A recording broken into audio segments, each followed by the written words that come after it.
সবচাইতে বেশি জান্নাতে প্রবেশ করাবে যে আমল, বিষ্ণু বললেন, এক হচ্ছে আল্লাহর ভয়, আরেক হচ্ছে সর্বোত্তম আচরণ। প্রিয় ভাইরা, ইসলামের মেজাজটাকে চিনে নেন, ইসলামের এসেন্সটাকে বুঝে নেন।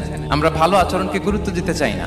অনেক নামাজি লোক দেখবেন নামাজ পড়তে পড়তে কপালে কালো দাগ ফেলে দিচ্ছে, বাসায় বউয়ের সাথে খারাপ আচরণ করে, খিটখিটে মেজাজের, প্রতিবেশীর সাথে শুধু ঝগড়া, কলিগদের সাথে ঝগড়া, মারামারি, দুঃসম্পর্ক, এরকম আছে না? নাই বলেন, আছে না? কিন্তু নামাজি, অনেক বড় হাজি, একদিনও কোরআন তেলাওয়াত মিস হয় না। তো এত আবাদত করেও সে ইসলামের আসল এসেন্সটাকে ধরতে পারেনি। বিষ্ণু বললেন, সবচেয়ে বেশি জান্নাতে প্রবেশ করাবে যে দুটি আমল, একটি হচ্ছে তাকওয়াল্লাহ, আল্লাহর ভয়, আরেকটি হচ্ছে উত্তম আচরণ, সর্বোত্তম আচরণ। তো আমরা যেন উত্তম আচরণের অধিকারী হই। আমার স্ত্রীর সাথে যেন ভালো আচরণ করি, প্রতিবেশীর সাথে যেন ভালো আচরণ করি, ছেলে মেয়েদের সাথে যেন আমাদের অ্যাটিটিউডটা ভালো থাকে, আচরণটা ভালো থাকে, কলিগের সাথে যেন ভালো থাকে। বিশ্বনবীর আচরণ যেমন ছিল তেমন আচরণ যেন আমরা গড়ে তুলতে পারি। আওয়াজ করে পড়ুন আমিন। সুনানে আবু দাউদের এক